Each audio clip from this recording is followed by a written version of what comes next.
तो क्या हाल है आप लोग के? आ गए आप लोग, तो स्वागत है आप लोग का हम लोग के चैनल पर। तो आशा करता हूँ कि आप लोग अच्छे होंगे। और हम लोग आज इस वीडियो में कंप्लीट करेंगे चैप्टर 7, जो कि 7वां लेसन है, 7वां चैप्टर है आप लोग का, रसायन की भाषा यानी कि language of chemistry. Language of chemistry का मतलब क्या है कि रसायन की भाषा का मतलब जो है, एक तरह से हम लोग कैसे, जैसे कि हम लोग अपने नॉर्मल तरीके से हम लोग बात करते हैं ना, जैसे कि किसी चीज़ को समझने के लिए हिंदी में बात करते हैं तो अक्षर का ज्ञान होना चाहिए, इंग्लिश में बात करते हो तो ABCD का ज्ञान होना चाहिए, है ना। तो ऐसे ही हम लोग जब रसायन भाषा की बात करते हैं, है ना, रसायन भाषा की बात करते हैं तो क्या होता है, हमको पता होना चाहिए कि कौन सा तत्व कैसा है, उसका संरचना क्या है, उसका सूत्र क्या है, ये वगैरह वगैरह, ये सब बातें हम लोग को पता होनी चाहिए। तो वही चीज़ हम आज इस वीडियो में कंप्लीट करेंगे हम लोग। तो आइए शुरू करते हैं हम लोग बिना टाइम को बर्बाद किए हुए। तो सबसे पहले आप लोग के जो बुक में दिया हुआ है, सबसे पहले दिया है कि प्रतीक, मतलब कि अगर हम लोग किसी तत्व के प्रतीक को डिसाइड करें तो कैसे करें, हैं, है ना। तो यही बात होती है, प्रतीक को डिसाइड करें तो कैसे करें। तो ये जान लीजिए आप लोग सीधी सी बात कि प्रतीक अगर हम लोग को डिसाइड करना है तो किसी तत्व का अगर पहला नाम है तो पहले नाम से उसका हम लोग प्रतीक डिसाइड कर देते हैं। जैसे कि मान लीजिए अगर हम कहें कि कार्बन, कार्बन है ना, कार्बन, तो कार्बन है तो इसके पहले ही नाम से ही हम लोग इसका डिसाइड कर देते हैं प्रतीक, यानी कि कार्बन है तो हम लोग C लिख देंगे। तो हम लोग को पता हो जाना चाहिए कि हमारा ये कार्बन है C से। मान लीजिए हमारा हो गया नाइट्रोजन, नाइट्रोजन है ना, नाइट्रोजन से क्या हो गया, N हो गया। तो ऐसे होता है, या तो हम लोग उसका पहला नाम से ही डिसाइड कर देते हैं, या फिर दूसरा कंडीशन ये हो सकता है कि जब एक ही तत्व के नाम, जैसे कि मान लीजिए कार्बन C से शुरू हो रहा है और कैल्शियम भी C से शुरू हो रहा है ना। तो ऐसा करते हैं हम लोग कि कैल्शियम जो C से शुरू हो रहा है उसके दो अक्षरों को लेते हैं, कैल्शियम है ना, कैल्शियम है ना। देखिए कार्बन C से, कैल्शियम भी C से शुरू हो रहा है, लेकिन इसके हम लोग दो तत्व ले लेंगे, यानी कि दो अक्षर ले लेंगे, यानी कि C और A, और कहीं भी CA लिखा अगर आ गया तो हम समझ जाएंगे कि वो हमारे क्या है, कैल्शियम है ना। उसके बाद से आते हैं हम लोग, जैसे कि यहाँ पर मैग्नीशियम है, मैग्नीशियम, तो मैग्नीशियम क्या है, Mg हो गया, है ना। और वहीं पे जैसे मैग्नीशियम M से शुरू होता है तो मैग्नीज भी M से ही शुरू होता है, तो मैग्नीज का क्या हम लोग ले लेते हैं, Mn ले लेते हैं, ठीक है। तो ये प्रतीक है, तो ये सभी चीज़ आप लोग को समझना चाहिए। और तीसरी बात जो है वो लैटिन भाषा से हम लोग लेते हैं, है ना, लैटिन भाषा से लेते हैं। जैसे कि हमारा सोडियम है, सोडियम ऐसे लिखते हैं हम लोग, सोडियम, सोडियम, लेकिन सोडियम को SO से डिनोट तो नहीं करते हम लोग, सोडियम को हम लोग डिनोट किससे करते हैं, Na से। क्यों डिनोट करते हैं, क्योंकि लैटिन भाषा में सोडियम का नाम जो होता है वो क्या होता है, नेट्रम होता है ना, नेट्रम होता है। वैसे ही हम लोग पोटेशियम को K से डिनोट करते हैं, पोटेशियम, पोटेशियम जो होता है उसको हम लोग किससे डिनोट करते हैं, K से डिनोट करते हैं। लेकिन पोटेशियम का तो P से डिनोट होना चाहिए ना, नॉर्मल हिसाब से देखा जाए तो P से डिनोट होना चाहिए, लेकिन P से जो है वो फास्फोरस हो जाएगा। लेकिन पोटेशियम को हम लोग K से क्यों डिनोट करते हैं, क्योंकि इसका लैटिन भाषा में नाम जो है वो किससे होता है, केलियम से होता है ना, केलियम होता है नाम लैटिन भाषा में। तो यही सब चीज़ों से प्रतीक हमारा बनता है, हम लोग को पहचानना होता है कंडीशन के हिसाब से। जैसे कि मान लीजिए कभी कभी हम लोग पहले तत्व के पहले अक्षर से ही हम लोग उसका प्रतीक डिसाइड कर देते हैं, जैसे कि कार्बन हो गया C हो गया, नाइट्रोजन हो गया N हो गया, मैग्नीशियम हो गया Mg हो गया, है ना। और दूसरा कंडीशन ये हो सकता है कि अगर एक ही तत्व, जैसे कि दो तत्व हैं और उसके नाम जो है वो पहले तत्व से जो नाम है उसके अल्फ़ाबेट जो है वो सेम सेम आ, जैसे कि कार्बन है तो कार्बन का CARBON, C हमने पहले डिसाइड कर दिया। कैल्शियम भी C से आ रहा है तो कैल्शियम को हम लोग CA से डिनोट करते हैं, तो दो अक्षर ले लेते हैं। तीसरी कंडीशन ये होती है प्रतीक डिसाइड करने की कि हम लोग जैसे कि लैटिन भाषा का यूज़ करते हैं, ठीक है। जैसे कि सोडियम है तो सोडियम को हम लिखते इस प्रकार से, लेकिन लैटिन भाषा में उसका नाम जो है वो नेट्रम होता है, इसलिए हम लोग उसे Na से डिनोट करते हैं। पोटेशियम का भी लैटिन भाषा में नाम क्या होता है, केलियम होता है, तो उसको हम लोग P से न डिनोट करके K से डिनोट करते हैं, ठीक है। तो ये तो आपका क्रिस्टल क्लियर हो गया। उसके बाद से हम लोग जो आपका अगला टॉपिक है इसमें देखते हैं क्या है, रासायनिक सूत्र यानी कि केमिकल फॉर्मूला। केमिकल फॉर्मूले क्या होते हैं हम लोग अभी देखते हैं अच्छे से, ठीक है। देखिए केमिकल फॉर्मूला, रासायनिक सूत्र, रासायनिक सूत्र यानी कि क्या होता है, केमिकल फॉर्मूला, केमिकल फॉर्मूला। तो ये हम लोग लगभग 3 प्रकार से आपकी बुक में दिया हुआ है, 3 प्रकार से। पहला तो है सरलतम सूत्र होता है, दूसरा क्या होता है कि आणविक सूत्र होता है, और तीसरा क्या होता है कि हमारा जो तत्व होते हैं, मूल तत्व होते हैं, उनका सूत्र होता है। तो हम लोग देख लेते हैं पहला क्या होता है पहला होता है हमारा दिया हुआ है आपका सरलतम सूत्र, सरलतम सूत्र। सरलतम सूत्र का मतलब क्या होता है? Simple formula. सिंपल फार्मूला मतलब कि जैसे देखते ही हम लोग को जो सिंपलीफाइड करने के बाद आ रहे हो, जैसे कि मान लीजिए अगर हम कहें कि N2O है ना, तो इसका सिंपल फार्मूला क्या है? यहाँ पे देखिए 2 और 1 का अनुपात है, तो इसका सिंपल फार्मूला N2O है, यानी कि 2/1 का इसका फार्मूला है ना। अगर हम बात करें CH2O, तो यहाँ पर कार्बन, हाइड्रोजन और ऑक्सीजन का जो अनुपात है वो क्या है? 1/2/1 का अनुपात है ना। 1/2/1 का अनुपात है, ये हमारा क्या है? इसका सरलतम सूत्र हो गया। तो वही सरलतम सूत्र अगर आपकी परिभाषा की बात की जाए तो परिभाषा किस तरह से आपके कॉपी में दिया हुआ है, बुक में तो दिया हुआ इससे यौगिक के एक अणु में उपस्थित तत्वों के परमाणु का संख्या का सरल अनुपात प्रदर्शित होता है। CH2O का आपको एग्जाम्पल दे दिया है, CH2O, तो जिसके सरलतम यौगिक का, जैसे कि यहाँ पे कार्बन एक ही है तो 1 का हो गया। अभी आपको समझ में आ जाएगा, ठीक है। सरलतम सूत्र अभी आप लोग समझ जाइए, सिंपल फॉर्मूला जो उसका सरलतम रूप होता है वही हमारा N2O 2/1, CH2O 1/2/1 का है, ठीक है। उसके बाद से आप लोग का दूसरा क्या है? दूसरा है आपका आणविक सूत्र, यानी कि मॉलिक्यूलर फॉर्मूला। आणविक सूत्र। आणविक सूत्र क्या है? Molecular formula. Molecular formula.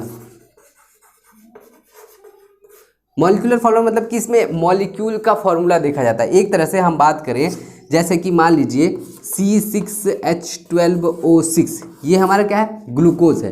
Glucose है तो इसका मॉलिक्यूलर यानी कि इसके अणु कितने कितने हैं, तो हम लोग बात करते हैं, देखिए कार्बन के जो है वो 6 अणु है। कार्बन जो है वो कितने अणु है? 6 अणु है ना। हाइड्रोजन के कितने अणु हैं? 12 अणु है। और O यानी कि ऑक्सीजन के कितने अणु है? 6 अणु है ना। तो देखिए यहाँ पे इसका मॉलिक्यूलर फार्मूला कितना हो गया? C6H12O6, यानी कि कार्बन 6, हाइड्रोजन 12, यानी कि और O जो है वो 6 है, यानी कि ये मॉलिक्यूलर फार्मूला है इसका। अगर हम इसकी बात करें कि ये जो ग्लूकोज है इसका जो सरलतम सूत्र क्या होगा, तो सरलतम सूत्र क्या होगा? देखिए 6 है, ये 12 है, ये 6 है, तो यानी कि 6 से डिवाइड करें, 6 कम 6 यानी कि क्या हो जाएगा? 1/2/1। तो सरलतम सूत्र इसका क्या हो जाएगा? इस आणविक सूत्र का सरलतम सूत्र क्या हो जाएगा? 1/2/1 हो जाएगा, है ना। तो अभी आपको ये दोनों क्लियर हो गया होगा क्या होता है सरलतम सूत्र और क्या होता है आणविक सूत्र, है ना। उसके बाद से आप लोग किसी का भी ले सकते हैं, कोई दिक्कत वाली बात नहीं है, ऐसी बात नहीं है कुछ भी, ठीक। उसके बाद से अगले पे आते हैं हम लोग। अगला आपका क्या है? पहले इसको हम इरेज कर दें, रासायनिक सूत्र, ठीक है ना। चलिए, उसके बाद से तीसरे नंबर पे आपका दिया हुआ है तत्वों का आणविक सूत्र, यानी कि तत्वों का आणविक सूत्र दिया हुआ है ना। तत्वों का आणविक सूत्र, इसका कहने का मतलब क्या है? जैसे कि मान लीजिए हमारा सोडियम है, सोडियम, तो सोडियम का सूत्र क्या होगा?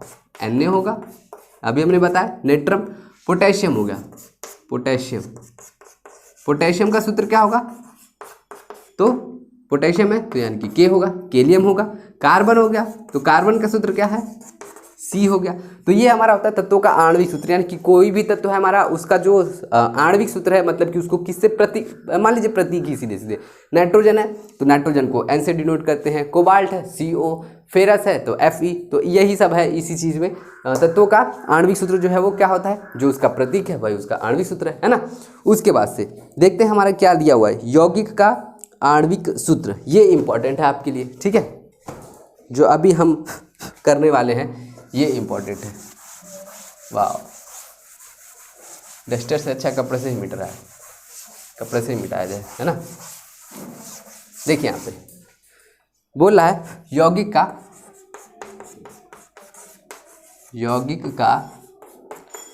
आणविक सूत्र। ये इंपॉर्टेंट है आपके लिए, आणविक सूत्र, है ना। यौगिक का आणविक सूत्र यानी कि अगर दो यौगिक हैं, एक तो धातु है दूसरा अम्ल है, तो यौगिक का मतलब तो है ना कि दो लोगों को जो दो तत्वों से मिलकर बना होता है। तो इसमें सबसे पहला रूल आपसे ये दिया जाता है, मान लीजिए हम कहें कि बेरियम क्लोराइड है, यानी कि BaCl2 है, BaCl2 है ना।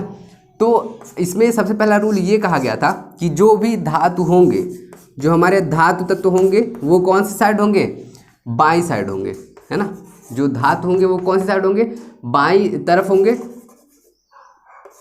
और जो हमारे अम्ल होंगे जो हमारे अम्ल होंगे वो दाईं तरफ होंगे, दाईं तरफ होंगे, है ना। तो जैसे कि BaCl2 है, तो अगर बोलेंगे हम इसमें कि BaCl2 में जो धातु है वो कौन है, तो BaCl2 में धातु जो बाएं तरफ होगा, तो ये तो दाहिना साइड है, ये बावां साइड है, तो बाएं साइड में हमारा Ba है, तो Ba हमारा क्या हो गया, धातु हो गया सेम। और अम्ल जो है हमारा दाएं तरफ है, तो अम्ल इसमें एक तरह से Cl है, तो यानी कि क्या हमारा Cl जो है हमारा क्लोरीन जो हो गया हमारा क्या हो गया, अम्ल हो गया। वैसे ही same as it is Na2CO3, इसमें बताइए धातु कौन है और अम्ल कौन है।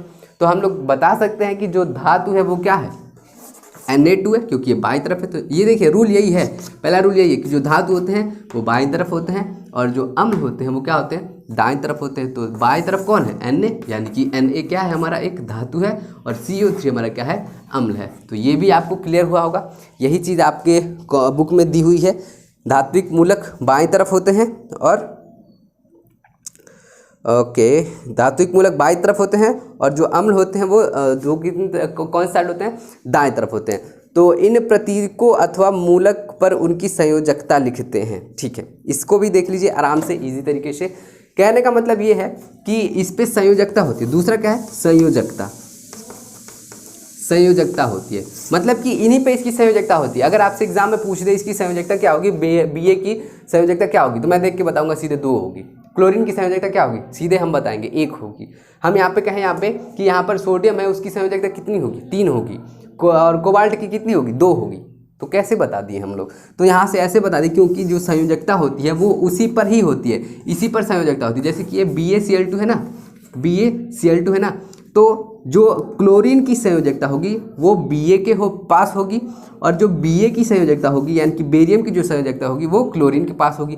जैसे कि क्लोरीन के पास यानी कि क्लोरीन के नीचे लिखी होगी, है ना, क्लोरीन के नीचे लिखी होगी। देखिए जैसे Ba पे 1 यहाँ पे कुछ नहीं, यानी कि 1 लिखा हुआ है ना, यानी कि क्लोरीन की संयोजकता बेरियम के पास होगी और बेरियम की संयोजकता क्लोरीन के पास होगी। तो हम कह सकते हैं कि यहाँ पे बेरियम की जो संयोजकता है यानी कि वैलेंसी है, जो बेरियम की संयोजकता है वो कितनी है हमारी, देखिए बेरियम की संयोजकता किसके पास होगी, क्लोरीन के पास, यानी कि बेरियम की संयोजकता 2 है। और क्लोरीन की संयोजकता कितनी है, क्लोरीन की संयोजकता कितनी है, तो क्लोरीन की संयोजकता किसके पास होगी, बेरियम के पास, यानी कि क्लोरीन की संयोजकता कितनी हो गई, 1 हो गई, है ना। इजी था, एकदम इजी था, समझा दिए अच्छे से। और एक चीज़, एक और एग्जाम्पल देख लीजिए इसकी, जैसे कि MgCl2 है ना। तो सबसे पहला रूल क्या है कि हमारा इसमें जो है वो धातु कौन होगा, तो जो बाईं साइड होगा वो हमारा धातु होगा, यानी कि जो हमारा मैग्नीशियम है वो हमारा धातु है, और ये हमारा क्या है, अम्ल है ना। दाएं तरफ जो होगा वो अम्ल होगा। अब संयोजकता की बात करते हैं, तो Mg की संयोजकता क्लोरीन के पास होगी और क्लोरीन की संयोजकता मैग्नीशियम के पास होगी। तो Mg की संयोजकता कितनी हुई, Mg की संयोजकता कितनी हुई, 2 होगी, क्योंकि Mg की संयोजकता किसके पास है, क्लोरीन के पास, और क्लोरीन के नीचे जो है वो 2 लिखा है, यानी कि 2 है इसकी संयोजकता। और क्लोरीन की संयोजकता कितनी है, देखिए क्लोरीन की संयोजकता मैग्नीशियम के नीचे लिखी होगी, यानी कि कुछ नहीं, यानी कि 1 है, तो क्लोरीन की संयोजकता कितनी हो गई, 1 हो गई, है ना। तो ये चीज़ आपका क्लियर हो गया, बहुत बढ़िया। उसके बाद से आते हैं हम लोग अपने अगले टॉपिक पे। अगला टॉपिक क्या है देखते हैं ज़रा। तो क्या हाल है आप लोगों के, इसमें तो हम कमेंट भी नहीं कर सकते हैं कि आप मुझे कमेंट में बताइए कैसे हैं आप लोग, है ना। कोई दिक्कत नहीं यार, होता है सब कुछ। देखिए उसके बाद से अगला है हम लोगों का, हाँ एक क्वेश्चन दिया हुआ है, बहुत इंपॉर्टेंट क्वेश्चन है, आप लोग इसको खुद देख लेंगे कॉपी में, बुक में बोल रहा है, बाकी यहाँ पर हम लिख देते हैं। आयरन की संयोजकता एक यौगिक है जिसमें X में +3 है ना, X में +3 है, और ऑक्सीजन की संयोजकता 2 होती है, और ऑक्सीजन की जो संयोजकता वो कितनी होती है, 2 होती है। तो X का आणविक सूत्र क्या होगा, तो X का जो है वो हमारा आणविक जो सूत्र होगा, आणविक सूत्र क्या होगा, आणविक सूत्र जो है वो हमारा क्या होगा, मतलब कि बोल रहा है कि आयरन यानी कि जो Fe है, Fe की संयोजकता कितनी है, 3 है, नहीं हाँ, Fe की संयोजकता, आयरन की संयोजकता एक यौगिक X में 3 है, और ऑक्सीजन की संयोजकता 2 है। तो X का क्या होगा, तो मैंने क्या बताया कि ये मान लीजिए ऑक्सीजन है, ये Fe है, तो Fe की संयोजकता 3 है है ना, और ऑक्सीजन की 2 है। तो मैंने क्या बताया था कि Fe वाला की संयोजकता ऑक्सीजन के पास होगी और ऑक्सीजन की संयोजकता इसके पास होगी, है ना। तो क्या हो जाएगा, हमारा फॉर्मूला क्या हो जाएगा, Fe2 हो जाएगा और O3 हो जाएगा। समझ में आया, Fe2O3 हो जाएगा, है ना। अरे यार कहने का मतलब देखिए, x के पास x3, मान लीजिए अगर हम लिखें पहले तो x3 और O2, है ना, यही होगा। नहीं, संयोजकता दिया है आपका, संयोजकता x का दिया है 3 और ऑक्सीजन का संयोजकता कितना दिया है, 2 दिया हुआ है। यानी कि जो हम लिखेंगे जब फॉर्मूला लिखेंगे तो हमारा क्या होगा, ये संयोजकता हम लोग नीचे आ जाता है सीधे, तो यानी कि x3 हो जाएगा और O जो है वो 2 हो जाएगा। x के जगह पे क्या है, Fe है, तो Fe3 हो जाएगा और O2 हो जाएगा, Fe3O2 हो जाएगा। तो आप लोगों को शायद समझ में आ गया होगा। इजी क्वेश्चन था, बच्चों वाला क्वेश्चन था, कहने का कोई मतलब ही नहीं है ना। बस आपको संयोजकता दिया है तो उसका सूत्र बना सकते हैं, और सूत्र दिया है तो संयोजकता, जैसे कि अगर हम बात करें कि Fe की संयोजकता कितनी होगी तो 2 होगी, क्योंकि Fe की संयोजकता किसके पास होगी, ऑक्सीजन के पास, और ऑक्सीजन की संयोजकता कितनी होगी, 3 होगी, क्योंकि ऑक्सीजन की जो संयोजकता वो किसके पास होगी, Fe यानी कि फेरस के पास, आयरन के पास होगी, जो नीचे लिखी होगी, तो Fe3 हो गया, है ना। चलिए उसके बाद से अगला जो है हमारा दिया हुआ है क्या है ये, संरचनात्मक सूत्र, यानी कि स्ट्रक्चरल फॉर्मूला। संरचनात्मक सूत्र, यानी कि स्ट्रक्चरल फॉर्मूला। स्ट्रक्चरल फार्मूला का मतलब क्या होता है, यानी कि इसका जो है स्ट्रक्चरल फार्मूला, मतलब कि अगर बाहर से देखें तो वो क्या होगा, सेम होगा, लेकिन अगर उसका हम लोग स्ट्रक्चर ड्रॉ करेंगे, यानी कि उसकी संरचना बनाएंगे, तो उसकी संरचना जो है वो क्या होगी, अलग अलग होगी, है ना। स्ट्रक्चर फार्मूला का मतलब यही होता है। आपकी बुक में एक एग्जाम्पल दिया हुआ है, जैसे दिया हुआ है C2H6O, ये हमारा क्या है, स्ट्रक्चरल फार्मूला है, C2H6O। अब इससे जानते हैं हमारा 2 चीज़ बन जाएगा, एक अल्कोहल भी बन सकता है और दूसरा ईथर भी बन सकता है। स्ट्रक्चरल फार्मूला का मतलब ये होता है कि रहेगा तो वो एक रहेगा, लेकिन जब उसका हम लोग स्ट्रक्चर ड्रॉ करेंगे, यानी कि जब हम लोग कभी भी उसका ये क्या बोलते हैं, संरचना बनाएंगे, तो वो क्या होगा, संरचना अलग अलग हो सकता है, ठीक है। जैसे कि अल्कोहल अगर इसमें बनाएंगे हम लोग, तो अल्कोहल अगर इसको ड्रॉ करेंगे तो अल्कोहल कुछ इस प्रकार, देखिए सेम वही रहेगा, अभी देखिएगा C है ना, उसके बाद से C और यहाँ पे O और यहाँ पे H, है ना, यहाँ पे एक H, यहाँ पे एक H, यहाँ पे एक H, यहाँ पे एक H, यहाँ पे एक H, है ना। देखिए C2H6, ठीक है। अब यहाँ पर देखिएगा ईथर में क्या होगा, ईथर में आपका बन सकता है ऐसे, इथाइल ईथर जिसको हम लोग बोलते हैं, एथिल ईथर भी बोल सकते हैं, यानी कि ये हो जाएगा हमारा CH, यहाँ पे O, यहाँ पे C, यहाँ पे H, यहाँ पे H, यहाँ पे H, है ना।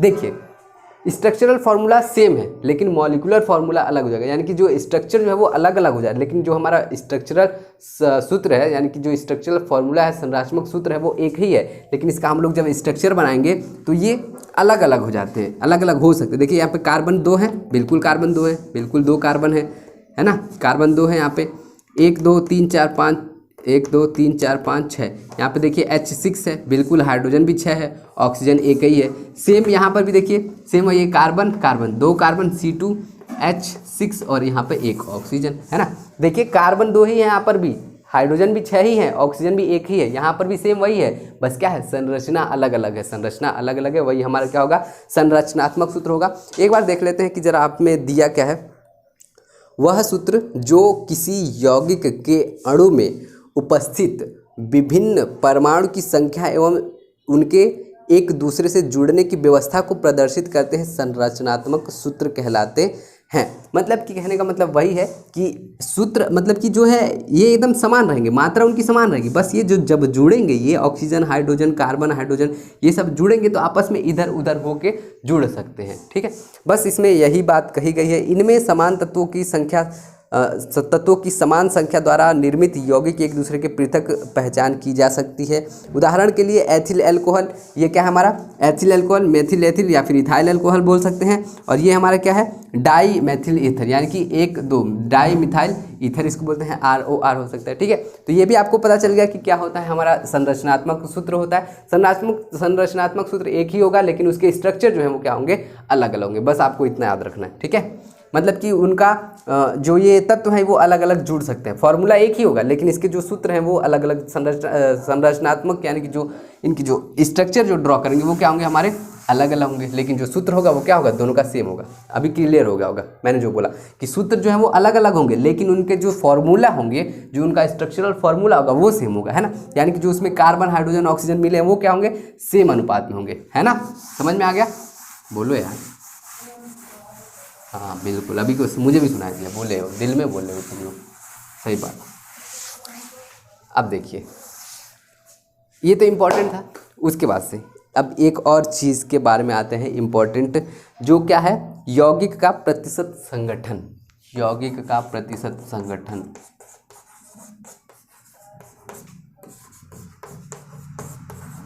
प्रतिशत संगठन, संगठन है ना, यानी कि परसेंटेज कंपोजिशन ऑफ कंपाउंड। एक बार देख लेते हैं, उसके बाद से हम आपको अच्छे से समझा देंगे। हम लोग को कोई जल्दी नहीं है, आराम से बस समझना ही तो है। देखिए यौगिक के एक अणु में उपस्थित प्रत्येक तत्व की प्रतिशत मात्रा ज्ञात करना वगैरह वगैरह, पता नहीं क्या है, नहीं समझ में आना, चलिए छोड़ जान दीजिए। उसके बाद सबसे पहले यौगिक का अणुसूत्र लिख कर, अच्छा हाँ एक बात और है कि आप लोगों को सबसे पहले क्या आना चाहिए, अणुसूत्र निकालने आना चाहिए। अणुसूत्र यानी कि परमाणु भार या फिर अणु भार, कुछ भी बोल सकते हैं, परमाणु भार या फिर अणु भार आपको आना चाहिए निकालने। कैसे निकालते हैं ये मैंने अपने वीडियो में बता रखा है, नहीं देखे हैं तो जाके देख लीजिए, बहुत इंपॉर्टेंट है। आज इसी के लिए मैंने वो वीडियो बनाई थी, इसी दिन के लिए। ठीक है, देखिए सबसे पहले क्या होता है, अगर आपको यौगिक का प्रतिशत निकालना है, मतलब कि अगर हम कहें कि मान लीजिए एक ही फॉर्मूला लेते हैं BaCl2, तो BaCl2 का अगर हम बात करें तो हम कह दें अगर आपको कि इसमें आप लोग हमें Ba का जो है वो प्रतिशत मात्रा बता दीजिए कि भैया BaCl2 में जो Ba है यानी कि जो बेरियम है वो कितना प्रतिशत है। तो आप लोग क्या करेंगे, आप लोग को तो आता नहीं है तो समझ लीजिए कैसे क्या करेंगे। तो देखिए अगर आपको निकालना है प्रतिशत किसी भी यौगिक का, तो किसी तत्व की प्रतिशत मात्रा, यानी कि अगर हमको किसी तत्व की प्रतिशत मात्रा निकालनी है, प्रतिशत मात्रा निकालनी है, प्रतिशत मात्रा निकालनी है, तो हम लोग को फॉर्मूला क्या निकालना होगा कि जिस भी तत्व का हमको प्रतिशत मात्रा निकालनी है उस तत्व का यहाँ पर परमाणु भार लिख देंगे या फिर अणु भार लिख देंगे, मतलब कि तत्व का परमाणु भार या फिर तत्व का अणु भार, अणु भार है ना, तत्व का अणु भार गुणे में 100 बटे में पूरा जो यौगिक का अणुभार है, यौगिक का अणुभार है ना, यौगिक का अणुभार। प्रतिशत मात्रा यानी कि अगर हमें प्रतिशत मात्रा किसी भी तत्व की निकालनी है तो सबसे पहले उस तत्व का अणुभार लिखना होगा। प्रतिशत निकालना इसलिए गुणे में 100 करेंगे, फिर बटे में किसके करेंगे, यौगिक का पूरा अणु भार ज्ञात करना पड़ेगा। ठीक है, देखिए अब यहाँ पर देखते हैं क्या है। सबसे पहले BaCl2, यहाँ पे मैं आपको अलग एग्जांपल इसलिए नहीं करा रहा हूँ क्योंकि मुझे वहाँ पर ज़्यादा कैलकुलेशन करना पड़ेगा और मैंने अभी कैलकुलेशन की होती उसमें, तो आपको मैं दूसरा एग्जांपल करा देता। मैं अगली वीडियो में जब इसके न्यूमेरिकल कराएंगे तो उसमें हम अलग से कैलकुलेशन कर लेंगे, लेकिन यहाँ पे जो है ना अभी हम लोग इसके ही न्यूमेरिकल मतलब कि इसके एग्जांपल करेंगे जो आपके बुक में दिए हुए हैं। ठीक है, क्योंकि यहाँ पे कैलकुलेशन करेंगे तो हमको ज़्यादा मतलब लंबी वीडियो हो जाएगी, तो वो हम नहीं चाहते हैं कि आप लोग का भी टाइम व्यस्त हो। देखिए यहाँ पर दिया हुआ है कि BaCl2 dot twice of H2O है ना, BaCl2 dot twice of H2O बोल रहा है कि इसमें आप लोग किसका मात्रा निकालिए, क्रिस्टलन जल की मात्रा निकालिए। किसका, क्रिस्टलन जल की मात्रा निकालिए। क्रिस्टलन जल की मात्रा यानी कि क्या, H2O की मात्रा निकालिए, ये H2O की मात्रा निकालिए, इस H2O की मात्रा निकालना है। ठीक है, तो यहाँ पर अणुभार यानी कि परमाणु भार किसका किसका दिया हुआ है, Ba का दिया हुआ है, कितना दिया हुआ है 137.4। यहाँ पे आपको दे दिया तो अच्छी बात है, नहीं दिया होता तो आपको निकालना पड़ता 35.5 है ना। उसके बाद से हाइड्रोजन का परमाणु भार 1 और ऑक्सीजन का परमाणु भार कितना 16 हो गया। अब देखिए सबसे पहले अगर हम कहें कि हमको बेरियम की, अगर हम इसमें कहें कि हमको बेरियम का निकालना है, बेरियम का, इसमें पूरा बेरियम का प्रतिशत मात्रा निकालना है, यानी कि Ba का प्रतिशत मात्रा निकालना है कि इसमें भैया BaCl2.2 में हमारा बेरियम जो है वो कितना प्रतिशत है। तो बेरियम का परसेंटेज निकालने के लिए क्या करेंगे, तत्व का अणुभार या फिर परमाणु भार। तो Ba का परमाणु भार कितना है दिया हुआ है यहाँ पे 137.4, तो 137.4 यहाँ पे लिख लेंगे, ठीक है।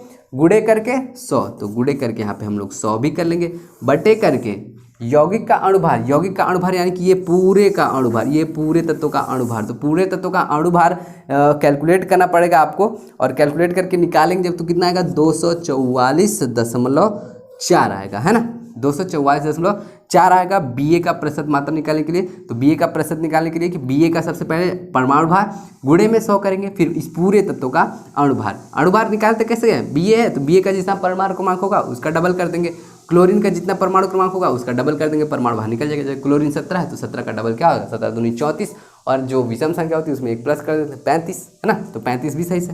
तो यहाँ पे देखिए, यहाँ पर जो अब सॉल्व कर लेंगे वही उतना प्रतिशत हमारा बेरियम हो जाएगा। तो जैसे कि सॉल्व यहाँ पर किया है तो आया है आपका 56.2%, यानी कि 56.2%। जो बेरियम है इसमें, बेरियम कितने प्रतिशत है, 56.2% है, ठीक है।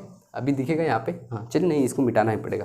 अब हम यहाँ पर अगर कहें आपसे कि आप लोग हमें क्लोरीन का निकाल के बताइए, तो क्लोरीन का कैसे निकालेंगे।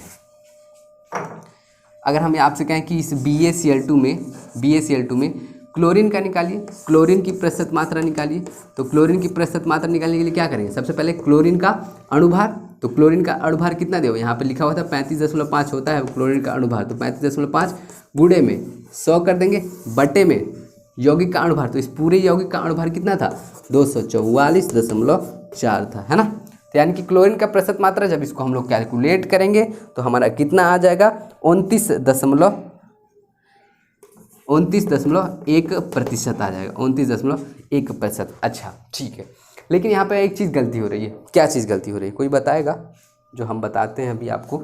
यहाँ पे देखिए, मैंने यहाँ पे 1 क्लोरीन रखा है, 1 क्लोरीन का अणुभार कितना था 35.5 होता है, लेकिन यहाँ पर कितना है 2 क्लोरीन है, 2 क्लोरीन है Cl2 है, तो यहाँ पे 35 नहीं रखेंगे, यहाँ पे कितना रखेंगे 70 रखेंगे। 35 का गुणा 35.5 का गुणा 2 में कर देंगे, कितना आएगा 71 आ जाएगा, 35 दूनी 70 और 5 5 1 71, तो 71 गुणे 100 बटे में इतना 29.1% हो गया क्लोरीन का। अब जो पूछा था हमसे कि हाइड्रोजन का आप लोग H2O यानी कि जल का जो है वो प्रतिशत मात्रा बताइए, तो हम लोग को अगर जल का प्रतिशत मात्रा निकालना है भाई साहब, H2O का अगर निकालना है तो सबसे पहले हम लोग क्या कर लेंगे, H2O का हम लोग को अणुभार हमको ज्ञात होना चाहिए। तो H2O का अणुभार कितना होता है 18 होता है, और यहाँ पे 2 है हाइड्रोजन H2O अणु के H2O है कितना है 2 है, यानी कि 18 का गुणा 2 में कर देंगे तो 18 दूनी 36 हो जाएगा, गुणे में 100 कर देंगे, और बटे में क्या करेंगे यौगिक का अणुभार निकालना है। यौगिक का अणुभार कितना था 244.4 था। इसको जब हम लोग कैलकुलेट करेंगे तो हमारा कितना आ जाएगा 14.7% आ जाएगा, ऑलमोस्ट 15% आ जाएगा, ठीक है। तो ये था एक अच्छा एग्जाम्पल, प्रतिशत मात्रा निकालना था तत्वों का अणुभार, है ना। चलिए बहुत बढ़िया। अच्छा चलिए हम मान लीजिए एक और एग्जाम्पल का, उसको हम कैलकुलेट नहीं करेंगे क्योंकि अगर कैलकुलेट करेंगे तो वीडियो बहुत ज़्यादा लंबी हो जाएगी। बस हमको आपको समझाना है, कैलकुलेशन तो आप लोग खुद कर लेंगे, है ना, छोटा छोटा कैलकुलेशन जो एग्जाम में आता है। जैसे कि मान लीजिए अगर हम बात करें कि यहाँ पे NH2CO NH2 है ना, NH2CO NH2 ये आपका दे दिया है, NH2CO NH2 ये बोल दिया है आपका यूरिया है ना, बोल दिया यूरिया है, और बोल रहा है कि हमको आप इसमें नाइट्रोजन जो है वो नाइट्रोजन की प्रतिशत मात्रा बताइए कि जो नाइट्रोजन है वो कितने प्रतिशत होगा, कितने प्रतिशत होगा, है ना, नाइट्रोजन कितने प्रतिशत होगा। तो दिमाग में कुछ फिगर बन रहा होगा कि जो सर बताए हैं, बिल्कुल सर क्या बताए हैं कि आपसे नाइट्रोजन का प्रतिशत मात्रा पूछ रहे हैं, तो सबसे पहले नाइट्रोजन कितना है वो कर लेंगे। तो नाइट्रोजन ये है 1 और 1, 2 नाइट्रोजन है, और 1 नाइट्रोजन का जो परमाणु क्रमांक कितना होता है 7 दूनी 14 होता है ना। नाइट्रोजन का अणुभार कितना होगा 1 का 7 दूनी 14 और 2 है तो यानी कि 14 दूनी 28। तो सबसे पहले तत्वों का अणुभार यानी कि नाइट्रोजन का प्रतिशत मात्रा निकालें तो 28 गुणे में 100 कर देंगे, सीधी सी बात, बटे में कितना प्रतिशत, सॉरी, और फिर इसका जितना भी होगा आई थिंक 180 होता है, 180 की 80 होता है, कुछ वो भी होता होगा। यानी कि इस यौगिक इस पूरे का अणुभार निकालेंगे, इस पूरे का अणुभार निकालेंगे। 80 होता है कि 78 होता है, ऐसा ही कुछ होता है। जो भी होगा यहाँ पे कैलकुलेट करना पड़ेगा, वहाँ पे 80 होता है मेरे हिसाब से, तो 80 यहाँ पे हो जाएगा। फिर यहाँ पे जब हम लोग कैलकुलेट करेंगे जितना भी आएगा, यहाँ पे लगभग 46% आएगा नाइट्रोजन। तो नाइट्रोजन वो कितना होता है, 46% होता है यूरिया में, है ना। तो ये चीज़ मुझे डेटा याद थी 46%, बाकी ये अणुभार जो है 80 ही होगा जहाँ तक मुझे है। कैलकुलेट कर ले क्या, चलो चलो जो 28 29 30 31 32 और 32 32 और 2 34 34 34 34 34 34 और 6 34 10 44 44 और 8 44 6 60 70, हाँ वही 70 75 78 80 जो भी हो, है ना। तो देखिए यहाँ पे 28 × 100 बटे में, तो ये आपको कैलकुलेट हो गया होगा, समझ में आ गया होगा कि कैसे हमको अगर प्रतिशत मात्रा निकालने किसी तत्व की तो कैसे हम लोग निकाल सकते हैं, है ना। तो बहुत बढ़िया, इस वीडियो में हमने काफ़ी कुछ सीख लिया है। अब देखते हैं कि एक आपके में एक और एग्जाम्पल दे, मैं हाथ में जब है हमारे तो हम वहाँ पर देखने की क्या आवश्यकता है हमें, है ना। देखिए यहाँ पे देखिए क्या बोला है यहाँ पे, बोला है पोटेशियम क्लोरेट है, यानी कि KClO3, ये इसको हम लोग क्या बोलते हैं, पोटेशियम क्लोरेट बोलते हैं, पोटेशियम क्लोरेट, है ना। ये हमारा क्या है, पोटेशियम क्लोरेट है। इसके अणुभार की गणना कीजिए, इसके अणुभार की गणना कीजिए, इसके क्या है, अणुभार की गणना कीजिए। यानी कि हमको इसका क्या निकालना है, अणुभार निकालना है, ठीक है। अणुभार या फिर परमाणु भार कह सकते हैं। ऑप्शन में आपको दिया है, कितना दिया हुआ है, 118 दिया हुआ है, ए ऑप्शन। बी ऑप्शन आपका दिया हुआ है 122.5। सी ऑप्शन दिया हुआ है आपका, सी ऑप्शन दिया हुआ है, कहाँ गया, 90, हाँ। और डी ऑप्शन क्या दिया हुआ है, 180 दिया हुआ है ना। तो जैसे कि आप लोग KClO3 का निकालना पड़ेगा, तो आपको एक चीज़ और दिया है, क्या दिया है आपका, इसमें आपका परमाणु भार दे दिया है, बहुत अच्छा किया है। तो परमाणु भार दे दिया है, K का परमाणु भार कितना दिया हुआ है, 39 दिया हुआ है, ठीक है। फिर Cl का परमाणु भार कितना दिया हुआ है, 35.5 दिया हुआ है। फिर ऑक्सीजन का परमाणु भार कितना होता है, 18 होता है, सॉरी हाँ 8 16 होता है ना। तो यहाँ पे 16 लिख देंगे, है ना। अब परमाणु भार ज्ञात करना है हमको, अणुभार ज्ञात करना है। सबसे पहले जो है वो जब परमाणु भार दे दिया तो कोई दिक्कत नहीं, K है, एक K है, तो यहाँ पे हम लिख देंगे 39, फिर प्लस लिख देंगे। क्लोरीन है तो 35.5 होता है इसका परमाणु भार, तो 35.5 यहाँ पे लिख देंगे, इसका 35.5 लिख दिए। फिर प्लस करके 3 ऑक्सीजन ना, तो 3 यहाँ पर लिख देंगे, फिर गुणा कर देंगे। उसके बाद से 16 होता है, यहाँ पे 16 लिख लेंगे, है ना। तो ये हो जाएगा हमारा 39 प्लस 35.5 और प्लस 16 16 16 16 48 हो जाएगा। तो इसको जब हम लोग कैलकुलेट करेंगे तो कितना आएगा, 4 4 8 180 और 4 3 12, मतलब कि 120 से थोड़ा ज़्यादा आएगा, यानी कि 122 समथिंग में आएगा। ऑप्शन इसमें से कोई है 122, बिल्कुल B option is the correct one, ठीक है ना। तो 122 सही है, ठीक है। तो सही है आप लोग, चलिए मिलते हैं आपसे अगली वीडियो में, तब तक के लिए थैंक यू।